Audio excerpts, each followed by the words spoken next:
All right, welcome back to the show. Today, I want to talk about the number one trait that I see in successful people, and that's not just business.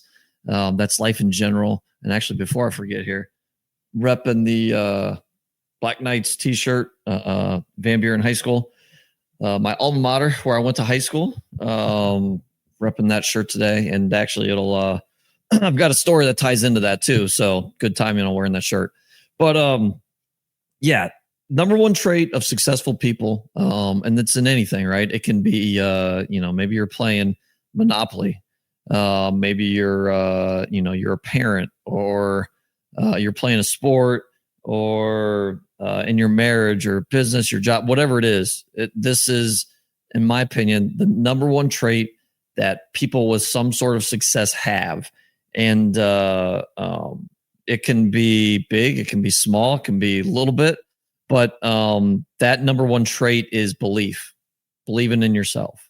And as simple as that is, I don't know. Actually, I think we all have belief in ourselves in some capacity with something, right? Maybe you believe you're a good cook, right? Maybe you believe you're great at a sport or whatever it is. I think we all have some sort of belief about our, with ourselves in something.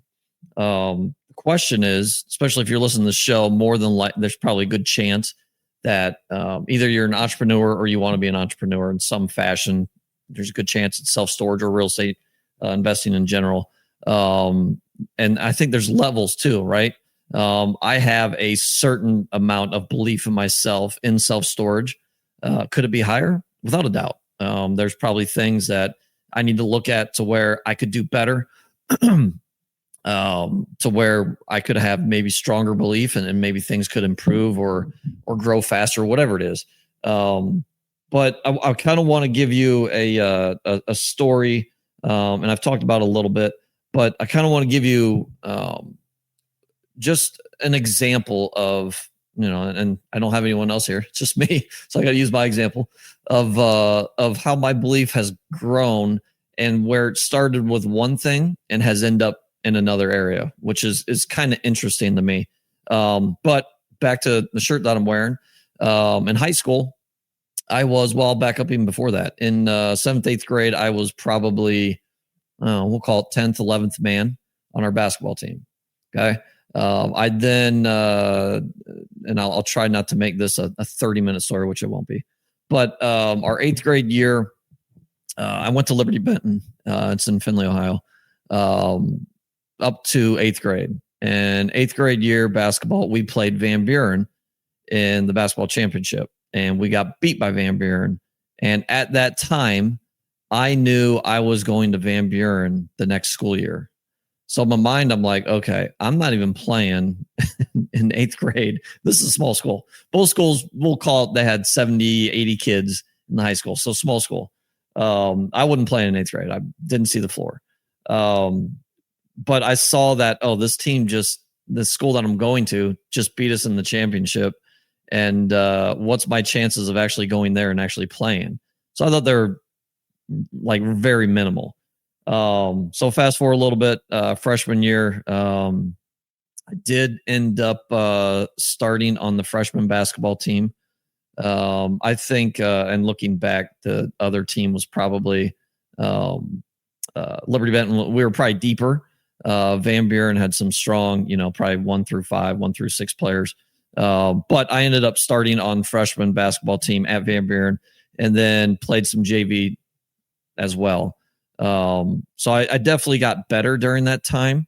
And I think my belief started growing, and some of that is definitely, because the coach that I had, interestingly enough, I had him from my freshman year through my senior year as a coach. Coach Frost, shout out to Coach Frost. Haven't talked to him in a while, but I felt belief from him. And looking back, he was probably the first coach, especially basketball, without a doubt, that actually believed in me. And I felt that too. So he started probably that trickle of belief so that I could believe in myself. fast forward a little bit longer, senior year, junior year, same school, Van Buren. I played JV basketball, which if you're a junior playing JV basketball, you should be cut. Again, we're a small school. So they didn't have the numbers. I was on varsity. I was probably, I don't remember, 8th or 9th man as a junior on varsity. So I wasn't playing. All I wanted to do was play. So I asked the JV coach, Coach Frost. So he went from freshman coach my freshman year. He was my JV coach sophomore year. He was then JV coach my junior year. I asked him if I could come down and play, and I did. I played JV. I don't remember if it was half the season, 3/4 season, whatever it was. But more belief started to grow. One, I was still under him. He had some belief in me. And two, I was playing against players that weren't as good as me. Obviously probably not as physical as me because I was older. So I, some belief grew there.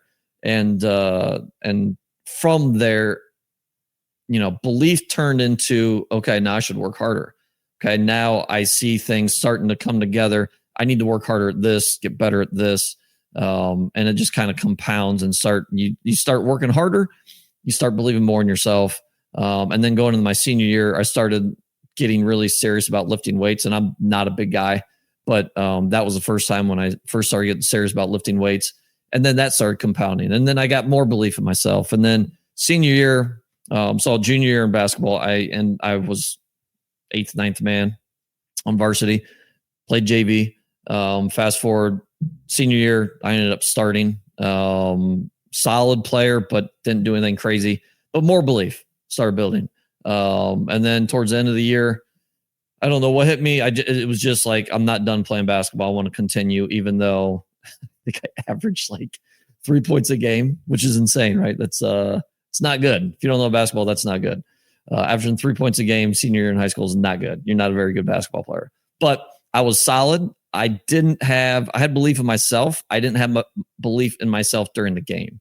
But I ended up going to Tiffin University and walking on, and got, in my opinion, and looking back, it was unbelievable. Freshman year, we had 40 some kids on the team trying out, which is insane. They were recruiting for numbers to fill the school, basically. And I was a walk-on. But out of those 40 kids, I was probably close to last, if not maybe second last player on the team at that point. I knew it. I knew like majority of these guys, like all these guys are better than me. I knew that for the most part, even though they over-recruited, most of those players were probably all conference, their school, their best player on their team. I was not. I knew I had some ability. I just hadn't really shown it. But fast forward a little bit more, junior year, between freshman year and junior year, my belief started to grow. Playing against older players in practice, because I did get to practice. Playing against better players against practice and seeing some success, which is crucial. Seeing success during your journey, my belief started growing. So come junior year, I did start earning some playing time on the floor. And then, that was kind of the end of my basketball career. That was, looking back, I learned a lot. I got confident, but it was just end of my journey. I was just burnt out from a ton of grinding and not a ton of, fulfillment coming from that. So, long story short, with all that, it started with a little bit of belief, right? And sometimes you need a Kickstarter. Sometimes you need someone to believe in you. And to me, and looking back with basketball, that was probably my freshman coach, Coach Frost. He believed in me. Whether he did or not, I don't know. I felt it. I felt there's some belief there, more belief than I ever had from another basketball coach. So that made me think like, okay, maybe I am kind of good. I need to put more work into this. And I love the game. But that's what happened. I started working hard, started grinding and learned how to work hard. And looking back, like I could have definitely worked better and smarter and harder. But at the time I thought I was doing it right. And I was still progressing. But now fast forward to, anything else, I've I think that was for myself kind of the starting block of believing in myself and realizing I can figure things out if I want to do it. So we'll compare that to real estate investing. My first real estate rental, my single family rental that I bought, I did all the work on that house. Now I was, we'll call it, weekend warrior as far as a handyman. My dad's pretty handy. He built houses growing up. I was around it, and I took shop class in high school, which probably helped a little bit, but by no means an expert. But I had this belief for whatever it was that, you know what, I can figure this out. I had this belief that, you know what, I got to replace this flooring. I can figure it out. I had to, there's some electrical stuff in there. I had belief that, you know what, I can figure it out. And this was in 2014. So yeah, there was YouTube out there, and I could look things up that way. But for the most part, it was trial and error, just trying it, seeing if it worked, and then figuring it out. For whatever reason, I do think that started with some belief in basketball. And then it's like, okay, I grew so much. I got the most out of my talent. I saw myself work hard during that time, got better. So I think that was the building block. So I think it's important to kind of put a bow on my story. I think it's important to start with some type of belief, right? You have to have some type of success, and then you've got to work hard and work through it. But you have to start with belief, and you have to believe. And then there's steps, right? I can have more belief in myself. It's not done. There are definitely things I'm sure that I don't completely have 100% belief in myself that I can do, whether that's scale to, we'll throw a number out, $100 million in self-storage. There's probably some part of me that doesn't think I can do that, or maybe in the time frame that I'm thinking. And is that a goal of mine? It's a smaller goal to a bigger picture I'm looking at. But yeah, there's some doubt there without a doubt. And I think doubt is okay. But at the end of the day, you've got to believe in yourself. You've got to believe that you're going to figure out no matter what. You look at anybody that's successful in anything. I mean, we can keep talking sports. It's an easy one, right? Michael Jordan, clearly he believed in himself. At 60 some years old, he still believes in himself. I'm sure he still thinks he can probably go out and beat some of the best players in the NBA. Clearly he can't. But my guess is he still believes that, or some part of him does. In business, look at, whether you like him or hate him, Elon Musk, clearly he believes in what he's doing. He believes in the missions he's doing. He believes that he's going to change humanity in a bunch of ways. And he believes that he's going to hire the right people to do that. Because these aren't his ideas, right? He's not building these rockets, but he is helping putting the team together. And he's got a belief that he's going to be a huge part of that. So to kind of wrap it all up, it's not anything earth shattering, but I think if you're not where you want to be, look at yourself and ask yourself, do I truly believe I can do this? Or are you believing that? Because you can, right? You can kind of trick yourself into believing that you can do it. But I think if you're not where you want to be in any fashion, whether that's business, parenthood, marriage, whatever, if you're playing pickleball, whatever it is, you're probably lacking belief somewhere. And then obviously you've got to put the work in. But at some point, if your life's not where you want it to be, you're probably missing some belief there, believing in yourself. So yeah, that's basically all I've got today. Again, appreciate you for listening. This episode kind of goes back to words matter.